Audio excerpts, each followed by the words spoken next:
standing here this evening in the company of such seasoned diplomats as Ambassador Nishida and Ambassador Sakurai, I am reminded of a quote that was etched into one of the archways at the Yale Law School and is attributed to Oliver Wendell Holmes.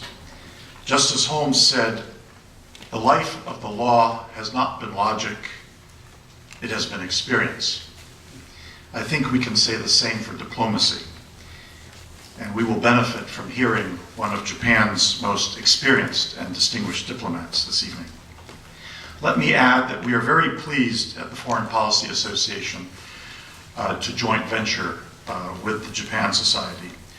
We take great interest in the subject of global governance and Japan's important and constructive role in world affairs. Now it gives me great pleasure to turn the floor over to our director at the Foreign Policy Association, Roger Blissett, who will formally introduce Ambassador Nishida. Mr. Blissett.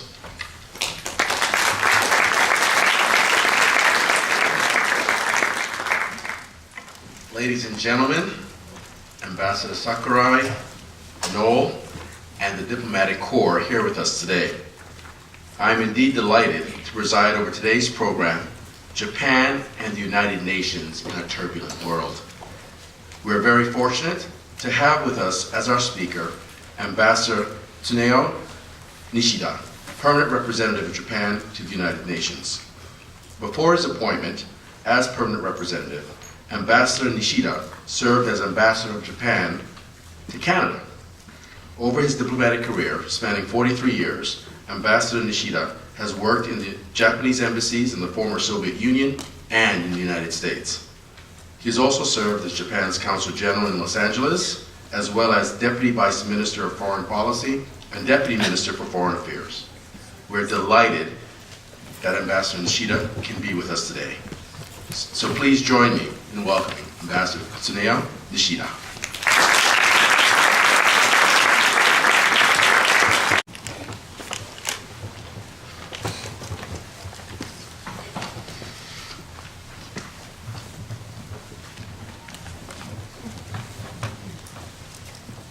Mr. Noel Latif, President and CEO of the Foreign Policy Association, Mr. Motoatsu Sakurai, President of the Japan Society, Excellencies, distinguished guests, ladies and gentlemen, and of course there are so many friends. Thank you for coming. It's truly an honor for me to be given this opportunity to address you on Japan's engagement with United Nations in a modern world. Today, this is realized because of wonderful partnership between two distinguished institutions, Japan Society and Foreign Policy Association. Thank you very much for two presidents. And of course, thank you, Roger, for your wonderful introduction. And your introduction has reminded me of Canadian connection. So thank you so much. Before starting my remarks, I would like to give you one question. How to choose your leader? How to choose your president, prime minister? Well, I mean, not only government, but private corporations. It has been very old, but still very much today's present questions.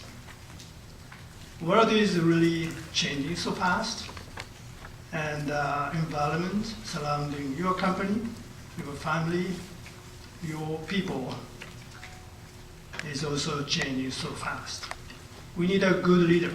We need a wonderful, strong leader. Of course, I have to stress at the same time, owners are always we, people. But still, we have a good person to commission. So something to do on behalf of us and for us. And probably nobody has a perfect answer to this very difficult question.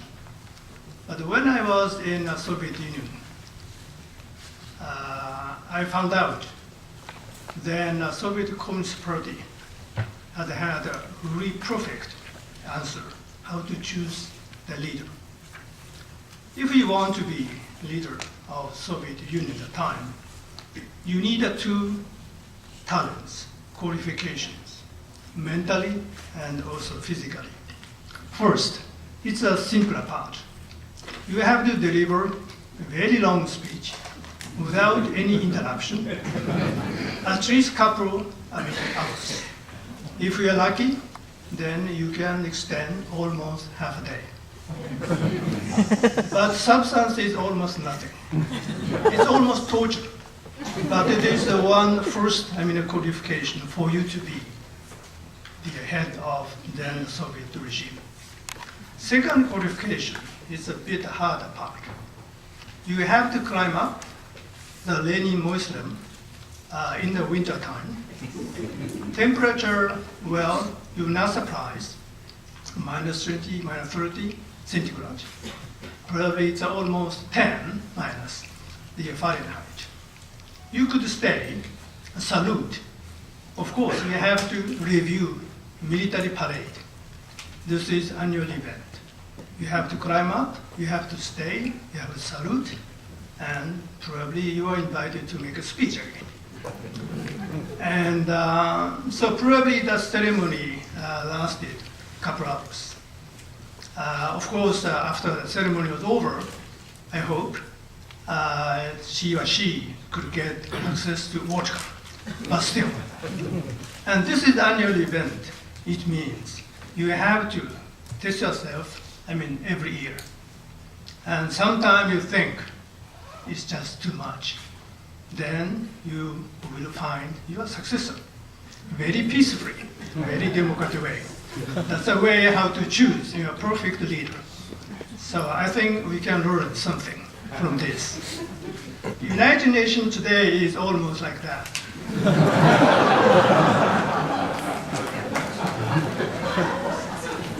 Of course, it is always my pleasure to come back to this beautiful facility. Reason again two. One, this is a facility in order to serve Japan, including Japanese business, Japanese culture, and of course Japanese people as a whole. That is a good reason for me to come and to make a stop by. But another reason is more realistic. It's very close to my mission. So we are neighbors. Therefore, I have really such a pleasure to really have so many meetings and seminars and events using this wonderful facility. And most of them, I am very humble diplomat, therefore I said most of them, not all events have been so successful. Thank you so much for your collaboration of this Japan society. And of course, audiences are always most important. And just a couple of weeks ago, we had also a symposium, one of those, many, and the subject matter was abduction. I think many of today participants are aware of that tragedy. Many Japanese have been kidnapped by DPRK. This is, kind of official naming of one country in terms of the United Nations, DPRK, Democratic Republic of Korea, that is, North Korea, so to speak. North Korea has abducted so many Japanese citizens, including only one 13 years old junior high school girl. They have abducted for many reasons. They want to teach and train their own spies for them to be performing perfectly as if they are Japanese. Therefore, they need Japanese teachers. They have learned Japanese language, they have learned Japanese habits, and how to speak to, how to behave, such. It's a really difficult task for them, I suppose. Therefore, they need good teachers. But they have, for that purpose, adopted innocent Japanese students. And this is done not by Yakuza or mafia group. That was done by the country. It is actually terrorism done by the state. So at the time, the seminar was very successful. And I am so happy to see so many people here in order to share 1.5 or 1 hour, so time, how to sure Japan really want to engage with the United Nations in order to cope with the challenges we are really facing in the world of 21st century. The United Nations lives and works in a turbulent world with huge challenges. Not a day goes by in which we don't hear news of the growing death tolls in Syria, nor do the provocative action by North Korea seem to have any end.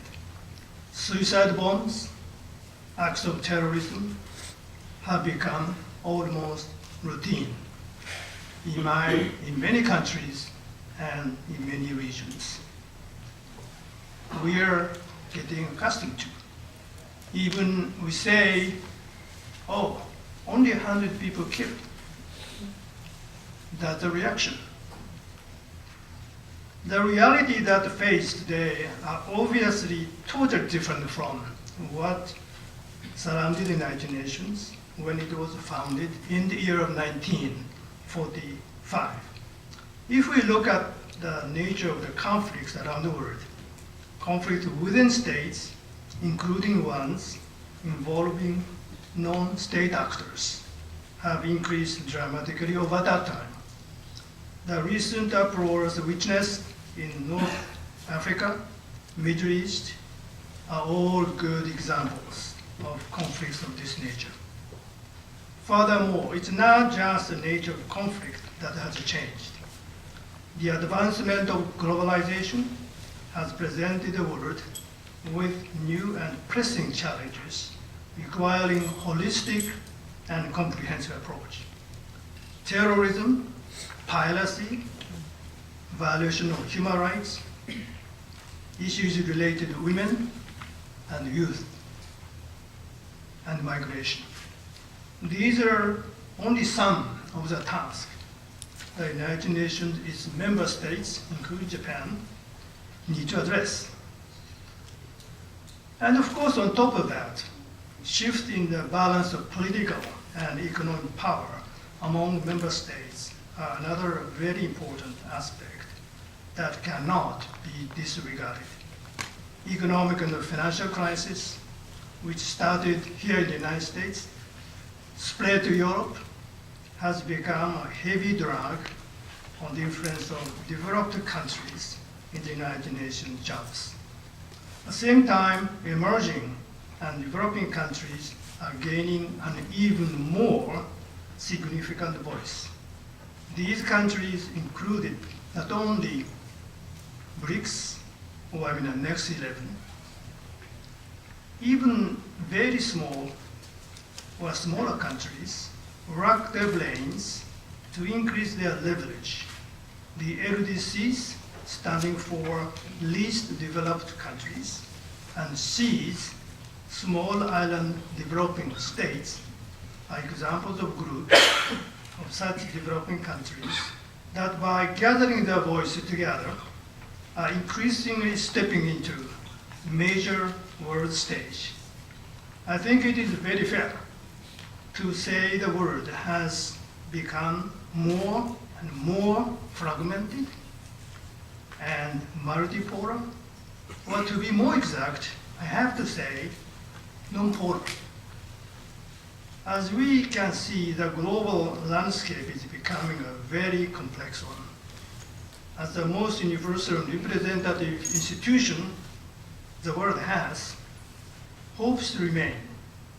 United Nations can continue to facilitate action through integrated solutions to challenges that we are every day facing.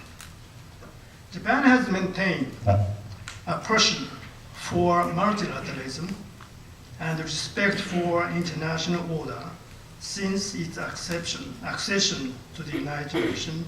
It was in the year 1956. It has consistently supported the work of the United Nations, even in the face of our own hard times. And not only do we provide substantial portion of financial contribution on which this organization runs, but we also often take active initiative and lead in discussion on the various very important issues. Let me now touch upon some of the major engagement by Japan in the United Nations, starting with Japan's contribution to the maintenance of peace and stability, and the support for social economic development, and effort for the protection, promotion of human rights.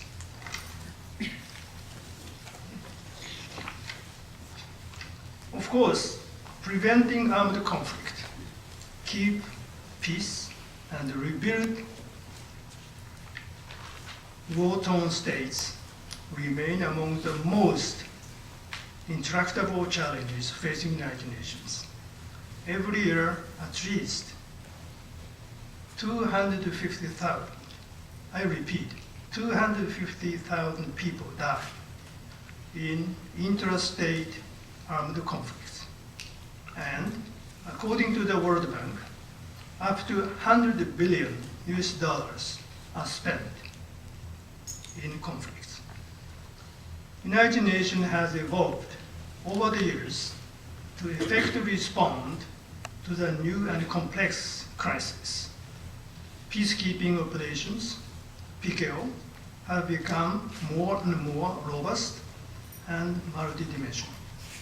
The latest example of the evolving response by the United Nations is adoption of the first ever offensive combat force targeted to neutralize and disarm rebel groups in DRC, Democratic Republic Congo.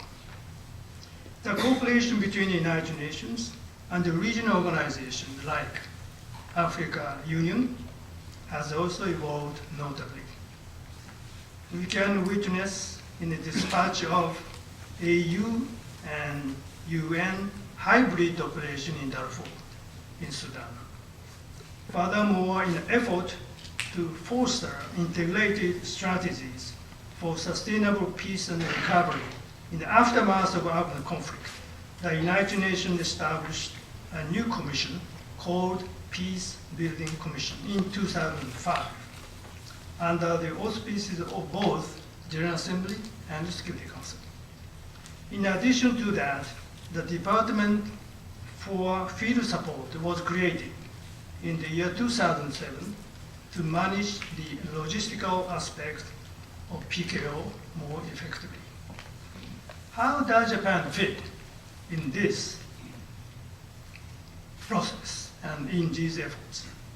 Throughout its 20-year history in PKO, Japan has dispatched personnel and contingents, troops, to 13 PKO missions around the world, including Timor-Leste, Haiti, and South Sudan. These are only recent examples. In South Sudan, Japanese engineering units are now supporting nation building for the youngest nation, that is South Sudan, and happen to be 193rd member states. It means now United Nations has 193 member states. In order to share lessons learned from its valuable experience as an early peace builder, Japan hosted a seminar here, again at the Japan Society, on evolving roles of engineering units in United Nations peacekeeping operations in last March. Japan has actively engaged in peace building as well. Japan has been a committed member of the PBC since its inception and currently serves chair of the committees for lessons learned. Japan also one of the main partners to the Peace Building Fund, contributing approximately $32.5 million. Peace building is, of course, a very long process, not easy one. And you can really be reminded, we have witnessed in not a few cases, holding elections cannot be necessarily destination. It's an even start toward another conflict. Needless to mention the tragic memories of Hiroshima and Nagasaki. Japan is, of course, strongly committed to disarmament and non-proliferation. In order to urge international community to continue its untiring effort to realize a world without nuclear weapons, Japan has been leading negotiations for adopting resolutions on this topic at the UN General Assembly on an annual basis since the year of 1994. Last year, the resolution proposed by Japan gathered 99 co-sponsors and supported by 174 member states. Please remember the total number, 193, and supporters of this resolution amount to 174 member states. People are mostly killed, not by weapons of mass destruction like nuclear weapons. People are killed every day and everywhere by conventional weapons. Therefore, we are so happy a landmark adoption was just achieved on the Arms Trade Treaty, ATT. It's not the electric company. It's another new name of the treaty. This April at the United Nations. As one of the 7 co-authors, which started this process 7 years ago, Japan worked strenuously to bridge gaps among member states to agree on a text treaty which will enhance transparency and accountability of the international transfer trade of arms.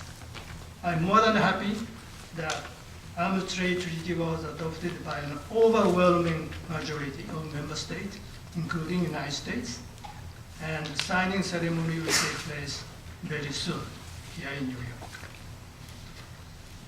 All UN member states need to be fully involved in effectively implementing UN sanctions, non-proliferation disarmament measures. Proliferators of weapons of mass destruction and conventional arms always seek vulnerable borders. Therefore, national policy and very closely tight network of collaboration among member states are crucial. In this regard, the mission of Japan, together with the mission of Poland and Turkey, regularly organize a series of conferences called Turtle Bay Security Roundtable. And many UN diplomats find really great value in stepping outside that UN compound into this beautiful setting and to have interactive exchange of views, not only among diplomats, but with academia, even press, NGOs, and business people. And our mission plan to convene the next session again here at the Japan Society on June the 10th. I would like to see some faces here again in 1 or 2 weeks. It would be inappropriate not to touch upon the North Korea when talking about disarmament and non-proliferation. Tensions arose really extremely when the North Korea launched a long-range missile in December last year and then conducted nuclear tests in February this year. North Korea's nuclear and missile program pose serious threat to entire international community and must not be treated as only regional problems. Japan strongly urges North Korea to comply with relevant Security Council resolutions and don't conduct another provocative actions. Terrorism continues to be one of the most serious threats to international peace and security. Let me recall and condemn once again the terrorist attack in Algeria, where 10 Japanese citizens were killed, and the latest tragedy at the Boston Marathon. In action to those incidents, Japan has announced plans to further strengthen international counterterrorism measures, support stabilizing the region of the Sahel in Africa, North Africa, and the Middle East, and we would like to promote dialogue with Islamic and Arab states. No country is immune from terrorism. Thus, global and tight enforcement of comprehensive and coordinated responses is crucial. Japan has been playing a central role in helping Afghan people rebuild their own country as the second biggest donor after the United States. Last year's Tokyo conference on Afghanistan has successfully launched Tokyo Framework, aiming at the years after international troops will withdraw.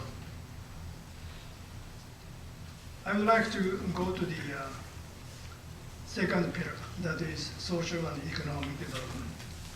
Social and economic development is another stated pillar of the United Nations.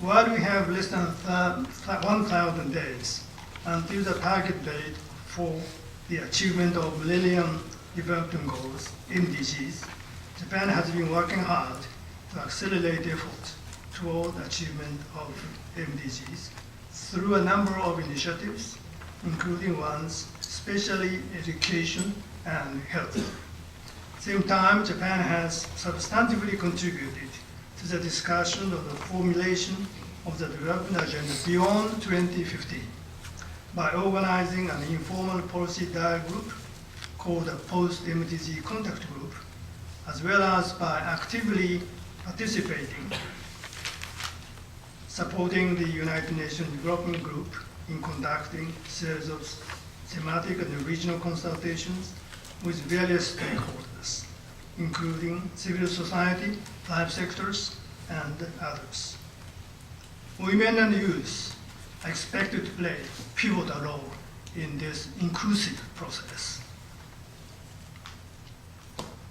And when we're talking about post-2015 agenda, I think the goals must be simple set of packages, goals, clear, simple, and measurable. It can really guarantee so what you have done, what you can't. And this is measurable, it means it is monitorable. So there you can follow up, so what is needed. This is, I think, inbuilt process, but that is very much important. When talking about post-2015 development agenda, sustainability is a key concept. We can't achieve poverty eradication, which is our ultimate goal in the post-2015 development agenda, without ensuring sustainability. Sustainability was intensively discussed during Rio Plus 20, a landmark conference held last year that focused on green economy in the context of sustainable development, and also the institutional framework for sustainable development. Using this opportunity, Japan launched its Green Future initiatives, proposing to explore sustainable growth. Climate change is, of course, one of the many major challenges in the context of this sustainability. It continues to be a pressing issue for the international society, and in particular to the most vulnerable, including small island states. They are threatened. The territory is sinking inch by inch every day. In order to address climate change, negotiations for the establishment of a fair and effective international framework in which every major economy, like US, like China, participates are very crucial. Same time, concerted effort by every member state to reduce greenhouse gas emissions without waiting for the establishment of such new framework are required. As part of Japan's engagement in development, let me also mention TCAD 5. TCAD stands for Tokyo Conference for African Development. The TCAD process was launched in the year 1993, and this year, 2013, it means we have already 20-year history. When it was launched, it was the first high level, it's a summit level, policy dialogue framework between African leaders and development partners, including United Nations, World Bank, and others. Since then, it has evolved and developed into a major framework for the promotion of development in Africa, under the principles of ownership and partnership. TCAD 5 is going to be held from this weekend in Yokohama. It's a beautiful city from very close to Tokyo, under the overarching theme, hand in hand with a more dynamic Africa. Third pillar of the United Nations is promotion and protection of human rights. Promoting and encouraging respect for human rights is another major pillar stipulated in the UN Charter. Endurable peace and prosperity is not achievable if such a universal value as human rights is undermined. Japan is actively engaged in the promotion and protection of human rights as a member of the Human Rights Council for the term to 2013 and 2015. Still today, unfortunately, we are witnessing many grave human rights violations in the world. Japan actively engaged in the effort of the United Nations to address and overcome those situations. One example is, of course, the situation in Syria. From the outset, Japan has been consistently supporting and co-sponsoring the General Assembly and the Human Rights Council resolutions in dealing with these unfortunate situations, address the suffering of every day. Japanese humanitarian assistance has now totaled $80.5 million, while addressing the appalling human rights and humanitarian crisis. International community need to take coordinated action in order to end all violence and bring about Syrian-led political process. Japan will continue to support diplomatic efforts by Mr. Brahimi, Joint Special Representative of the United Nations on OSCE, the League of Arab States. Strongly hopes upcoming international conference on Syria, so-called Geneva II, will be held and will be held successfully with a view to finding political solution for this crisis. Another example of widespread systematic violation of human rights is, as I said before, situation with North Korea. Allow me to underline the graveness of the situation. United Nations High Commissioner for Human Rights, Ms. Nevi Pillay, stated following.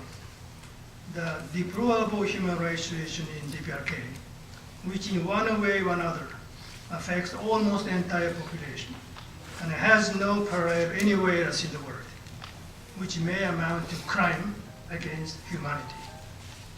Human rights situation in DPRK, including the abduction issue, is something we really all must address together. For many years, Japan, together with the EU, has introduced a resolution on the human rights situation in DPRK to the United Nations General Assembly on an annual basis. Last March, the Human Rights Council in Geneva adopted establishment of Commission of Inquiry on the DPRK human rights situation by consensus.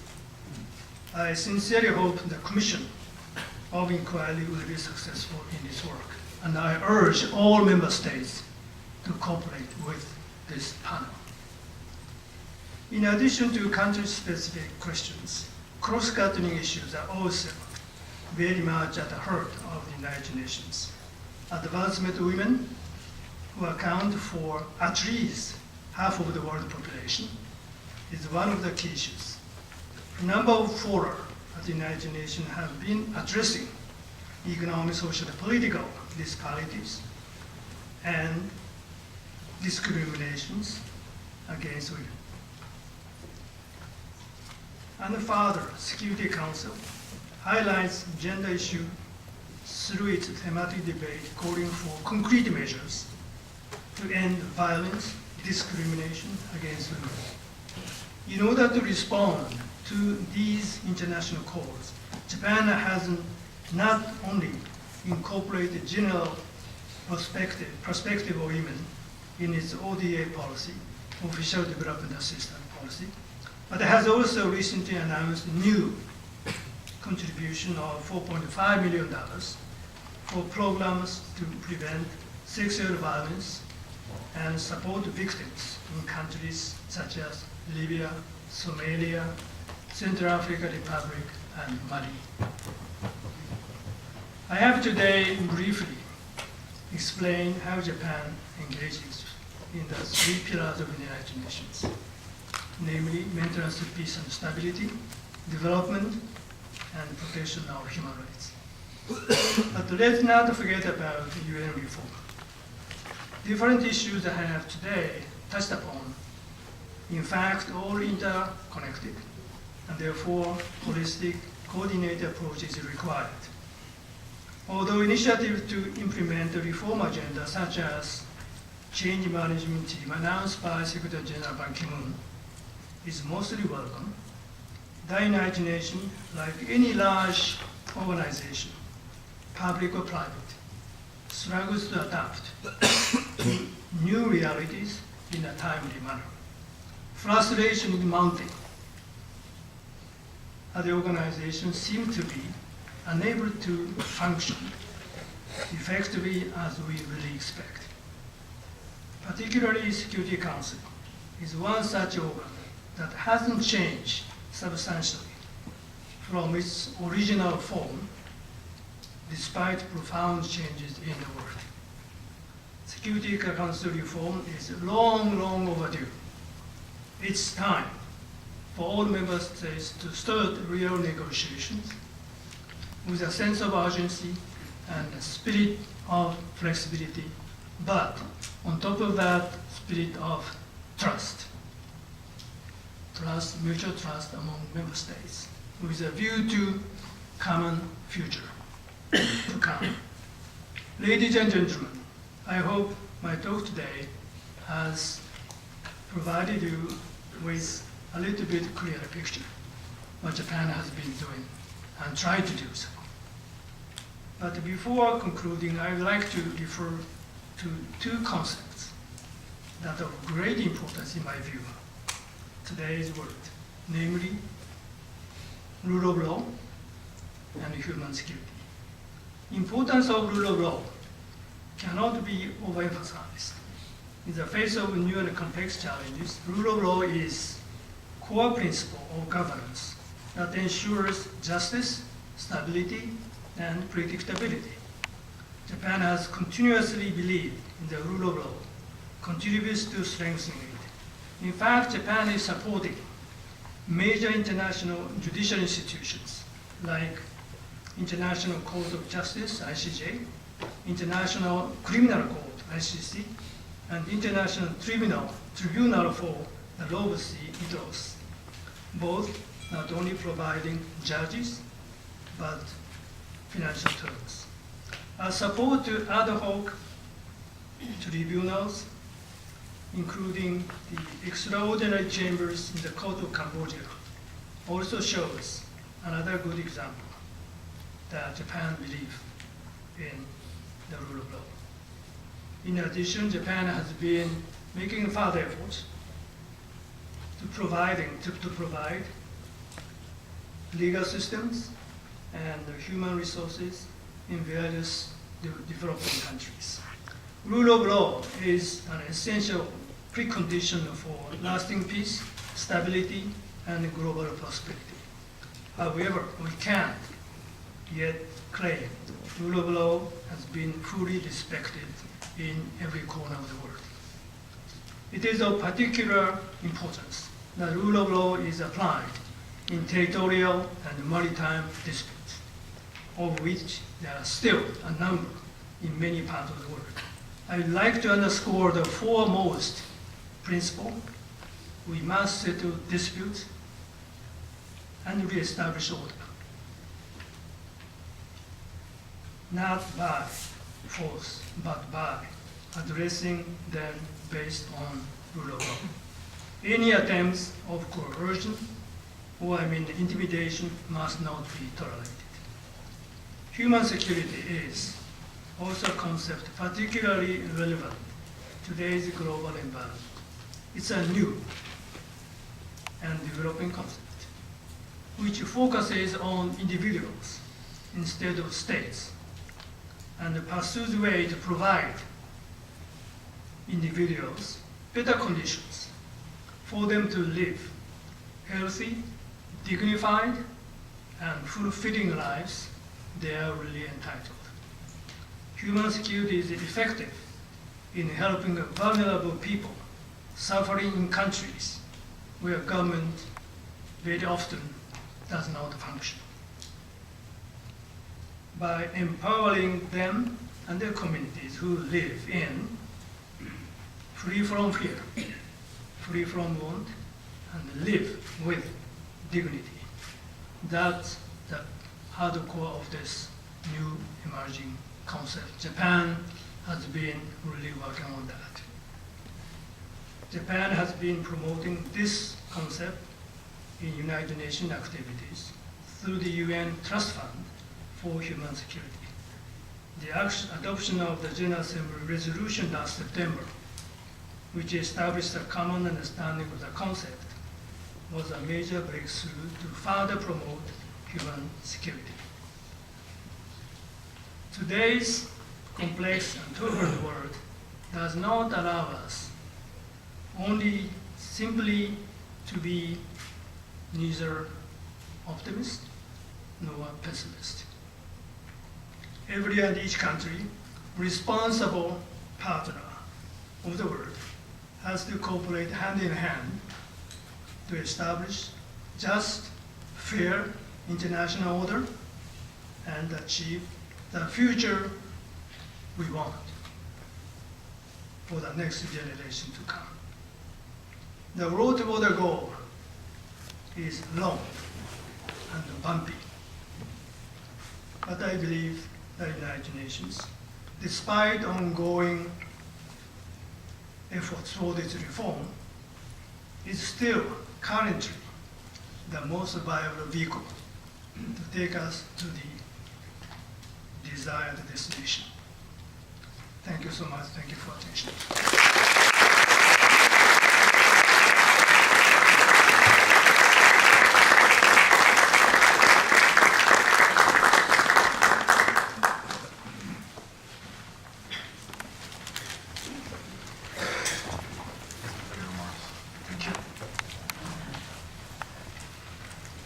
So before we get started, I just wanted to kind of remind folks of a couple ground rules.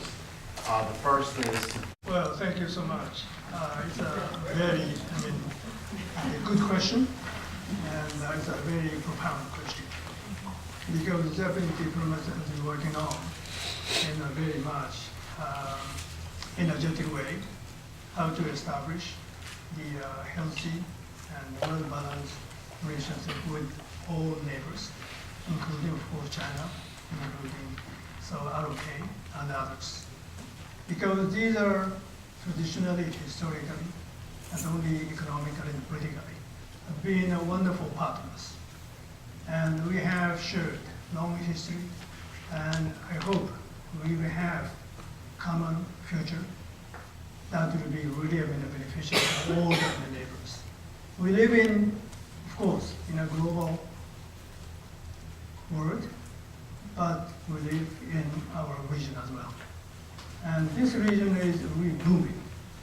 So you don't have to be economist. It's very clear.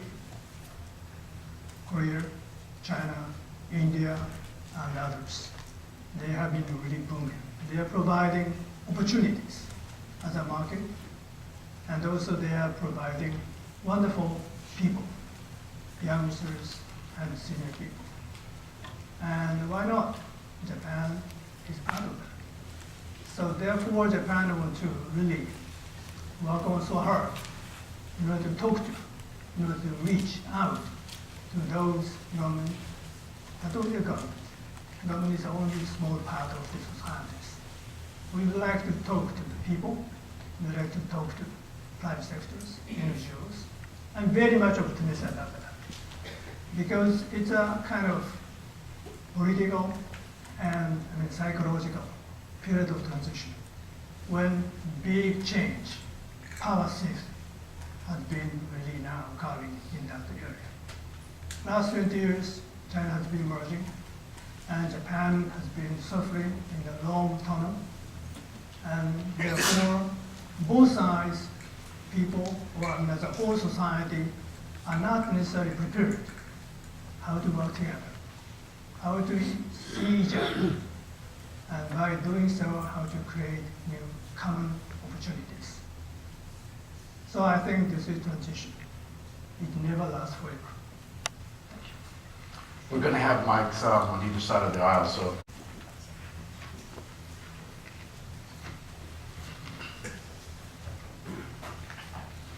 Tom McCardle. Mr. Ambassador, thank you so much.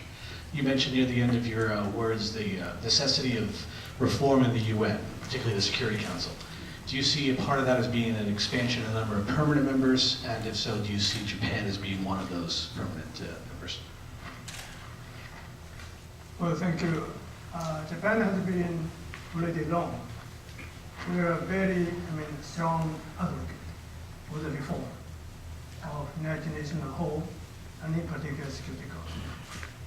Security Council, as you of course know, is in the first place in charge of world peace and stability.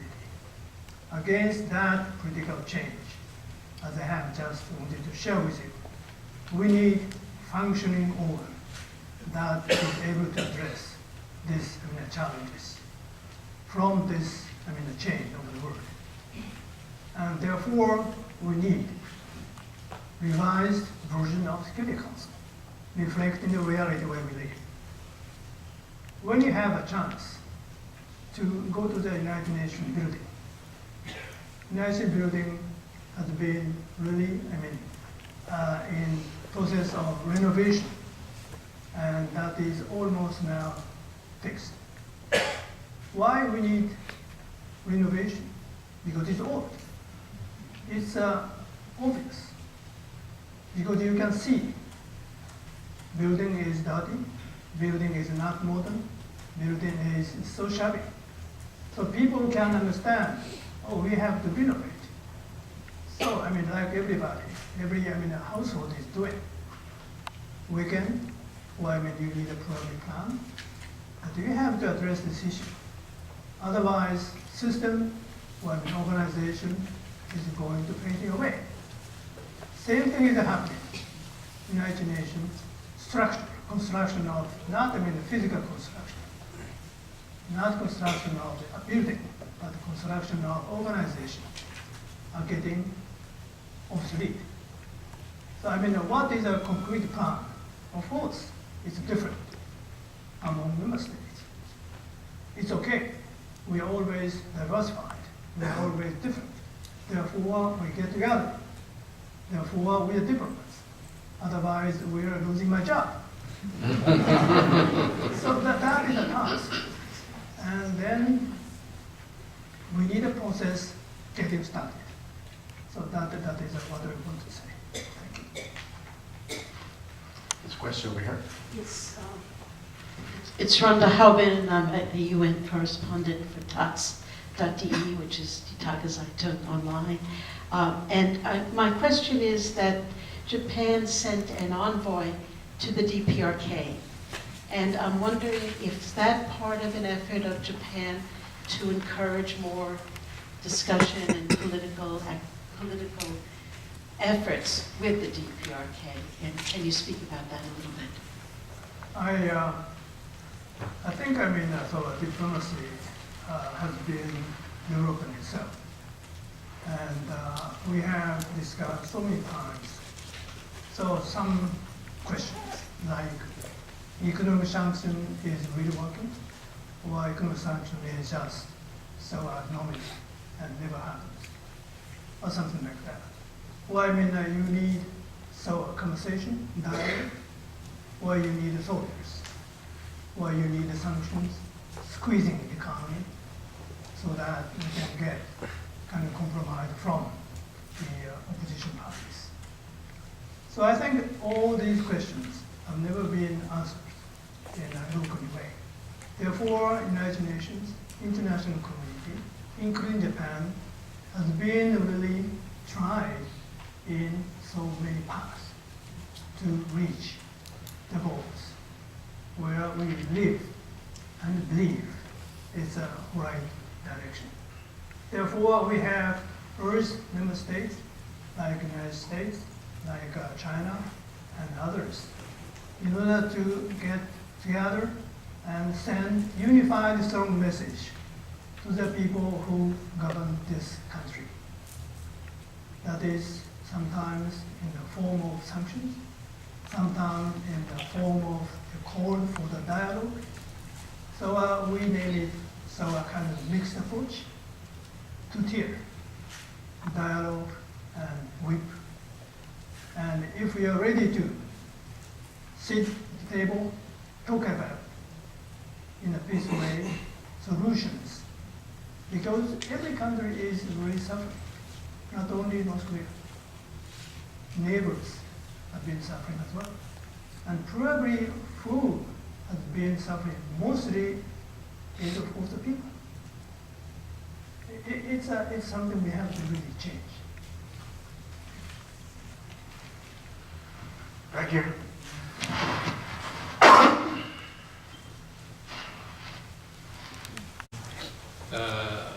Has been involved heavily in many activities of the United Nations.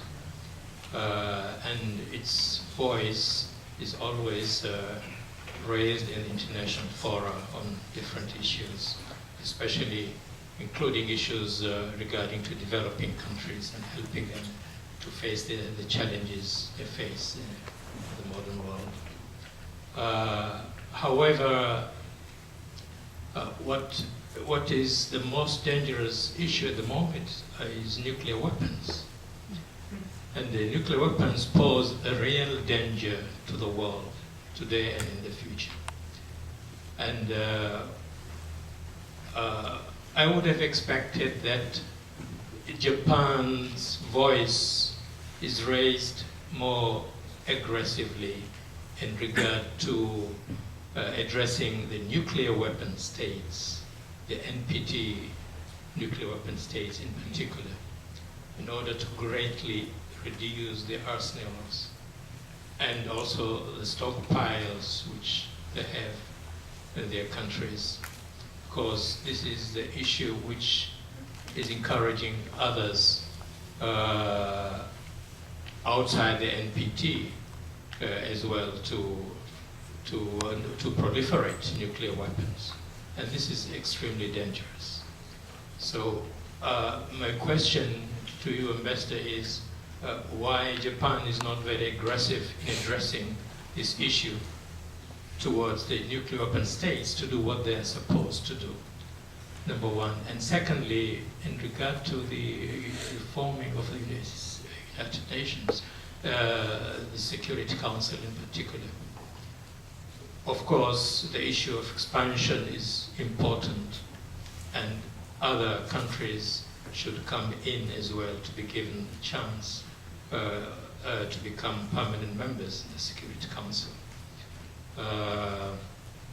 However, there is an issue also of democratization of the Security Council, which is not complete yet. We should export the democratization. Sorry? The second question would be great, so we can move on to the Yeah, next. okay. What the issue is, even among the 5 countries which possess veto power, why should that veto not also used in a democratic manner as well, like 2/3 majority among the big 5 in using their vetoes, which means 2 members should be able to stop any resolution, not just any one member of the 5, which is also a democratic demand which should be there, while we're considering as well the expansion of Security Council and having more permanent members in the Security Council. We should also start with that, and I think voices like Japan's and some others, strong, big powers, they should, in my opinion, should raise this. So nuclear proliferation and democratization and Yes, reform. exactly. Thank you. Thank you. Well, thank you, Ambassador, for a good question. Of course, first of all, when Japan decided to enter this then new regime that was namely NPT, that was heated discussion. You can really imagine among Japanese stakeholders, it was heated discussions. We are really allowed to abandon one of the most important options for the future of Japan diplomacy.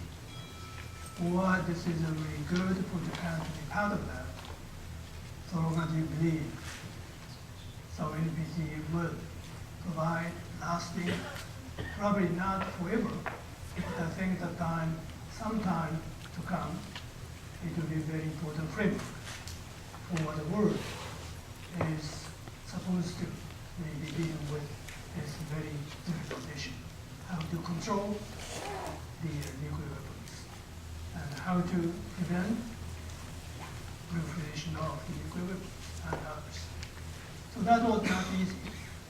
And look at the Japan surroundings, China, North Korea, and others, Russia. And they do have nuclear weapons.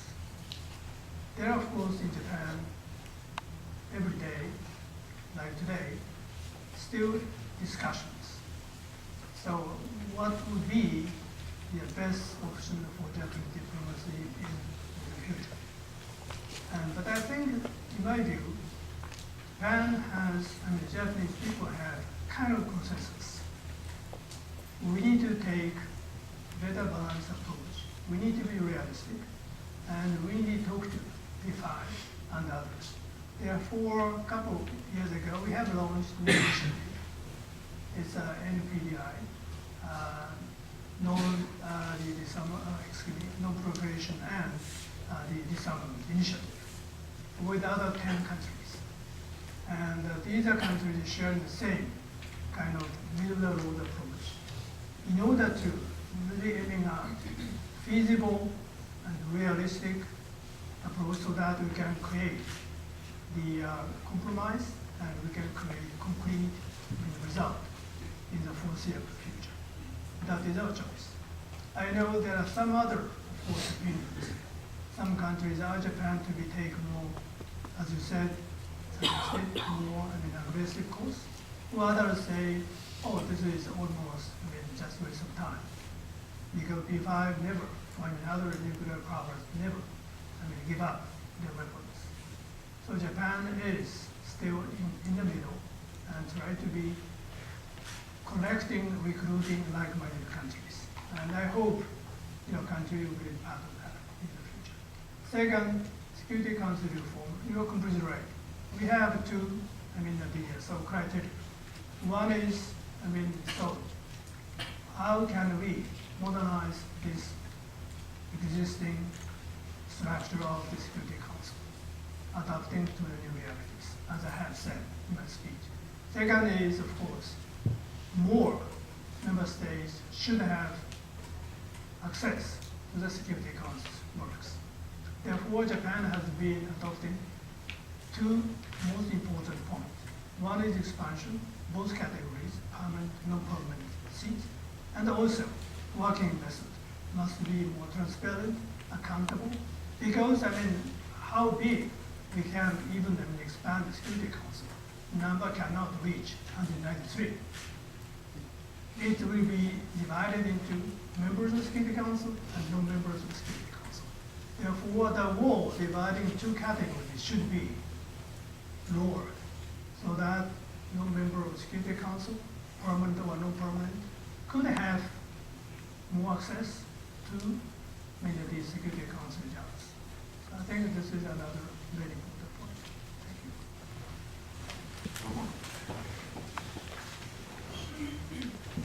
Over here, on the left. On front.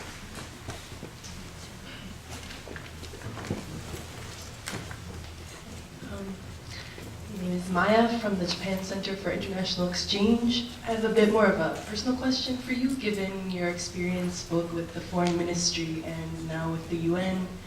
You mentioned sort of the great optimism you have for Japan's private sector partnerships in the region, not just government to government.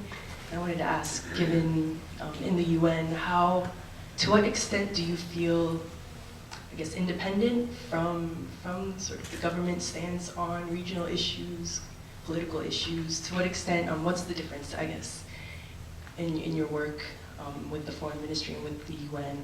To what extent do you feel independent from the government and able to maybe inform that and not just carrying its word onto the rest of the world? Well, thank you. I'm not a Republican or a Democrat. But as a diplomat, I am strong supporter of small government, small but effective government. That is very much needed. And therefore, we need partnership with, non-government, private sectors, business, and academia, NGOs, others, volunteers. Japan is strongly advocating more, stronger, and energetic participation of young people, women. I don't care who you come from. So long as you have a will and something to share with others, you're welcome. You're welcome. Because two reasons. One, government is small. Government resources is limited. I hope Japanese bureaucracy is one of the best bureaucracy in the world. But still, bureaucracy. We need more dynamic, kind of motivated people, but who share, by chance or unavoidably, same cause, same interest, in promoting common causes, so that we can see, when I see the kids, when I see the granduncles. So look, so your dad has done such, not perfect, but I have done not only alone, but with my partners, with my friends, and they are not bureaucrats, they are not diplomat, but they are wonderful partners, they're good friends. So this is the place where you start. And you have to do a better job in order to really address the challenges, unlimited challenges. We see new challenges, at the same time all challenges have never been resolved. Very simple and very overwhelming example is sorry to say, but poverty. Why we have done such so tremendous jobs and energy resources are invested? Because poverty should be eradicated or reduced. We have achieved some achievement. We are very proud of that. But we are still dealing with poverty because the poverty prevails everywhere. Poverty is not only reason produce terrorism, produce evil, produce bad things, but the poverty is part of that. And we should really address this issue. This is not new, but this is still there. And therefore, I think partnership, private sectors, your resources, your commitment are very much needed, much more needed than before. Ambassador, before I let you go, I wonder, given the events of the weekend with the EU decision to lift the ban on providing arms to the Syrian opposition, and then Russia's announcement about providing anti-aircraft weaponry to the Assad regime, given what you said about the arms treaty that was passed by the majority, how that's going to impact any diplomacy efforts that are underway? Well, I think generally, of course, I would like to see small numbers of weapons in the world. If you have more and more storage of weapons, that would be not, a good thing for the world to be dealing with, our common challenges like Syria and others. But I think this, a very delicate question is, I think why delicate and why complex? It's very clear-cut demonstrated. EU members have been totally deeply divided. And it was, as I understand, it was not easy decision for EU countries, EU member states. Situation but changing so fluid. But I think we have a common, very, so well-defined purpose. Violence should be stopped. I don't want to see the numbers, again, hundreds or so, killed in Syria. I think that is common. But because of many reasons, probably including veto, as Ambassador pointed out, we have really been so frustrated with kind of United Nations work on this issue. Therefore, we are now seeking for another path. This is not the United Nations approach. Of course, United Nations is part of that. But we are now relying on kind of very classic approach to big powers making a deal. With all reservations, but I think probably I personally would like to see, so at least this kind of old approach in dealing with regional problems could be really working or not working. So this is the time I think we have to really seek, explore every possible ways and means to really stop the violence as soon as possible. But it's a very complex issue. It's a very complex issue. Thank you. Ambassador Nishida, on behalf of everyone here, thank you so much for your remarks and for your patience in answering all of our questions. So thank you very much.